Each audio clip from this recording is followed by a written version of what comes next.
ನಿನ್ನೆ ನೈಟ್ ಡಿನ್ನರ್ಗೆ ಗಿರ್ಮಿಟ್ ಮಾಡಿದ್ದೆ. ತುಂಬಾ ಟೇಸ್ಟಿಯಾಗಿತ್ತು. ಆಲ್ಮೋಸ್ಟ್ ಈ ರೆಸಿಪಿ ಎಲ್ಲರಿಗೂ ಗೊತ್ತಿರುತ್ತೆ. ಗೊತ್ತಿಲ್ಲದೆ ಇರೋರಿಗೆಗೋಸ್ಕರ ವಿಡಿಯೋ ಮಾಡ್ತಾಯಿದ್ದೀನಿ. ಫಸ್ಟ್ ಒಂದು ಪಾತ್ರೆಗೆ ಎಣ್ಣೆ ಹಾಕ್ಕೊಂಡು, ಎಣ್ಣೆ ಬಿಸಿ ಆದಮೇಲೆ ಸಾಸಿವೆ ಜೀರಿಗೆ ಹಾಕ್ಕೊಂಡು ಅದು ಚಿಟಪಟ ಆದಮೇಲೆ ಒಂದು ಸ್ವಲ್ಪ ಇಂಗು ಆ್ಯಡ್ ಮಾಡ್ಕೊತಾ ಇದ್ದೀನಿ. ಇದಕ್ಕೆ ಜಾಸ್ತಿ ಆನಿಯನ್ಸ್ ಬೇಕಾಗುತ್ತೆ.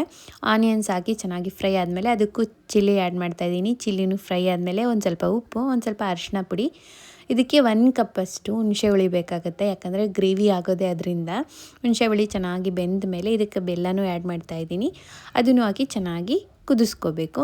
ಈ ಗ್ರೇವಿ ತಣ್ಣಗಾದಮೇಲೆ ಮಂಡಕ್ಕಿ ಕಲಿಸ್ಕೋಬೇಕಾಗತ್ತೆ. ಸ್ವಲ್ಪ ಸ್ವಲ್ಪನೇ ನೋಡ್ಕೊತ ಸ್ವಲ್ಪ ಗ್ರೇವಿ ಎಷ್ಟು ಬೇಕಷ್ಟು ಇಮಿಡಿಯೇಟಾಗಿ ಎಷ್ಟು ಕಲಿಸ್ಬೇಕಂದ್ರೆ ಅಷ್ಟೇ ಹಾಕಿ ಅದಕ್ಕೊಂದು ಸ್ವಲ್ಪ ಆನಿಯನ್ಸು, ಟೊಮೆಟೊ, ಹುರ್ಗಡ್ಲೆ ಪುಡಿ ಇಷ್ಟೆಲ್ಲ ಹಾಕಿ ಚೆನ್ನಾಗಿ ಮಿಕ್ಸ್ ಮಾಡಿ ರೆಡಿಯಾಗಿರುತ್ತೆ ಗಿರ್ಮಿಟ್ಟು. ತುಂಬಾ ಟೇಸ್ಟಿಯಾಗಿ ಈಸಿಯಾಗಿ ಮಾಡ್ಕೊಂಬಿಡ್ಬೋದು.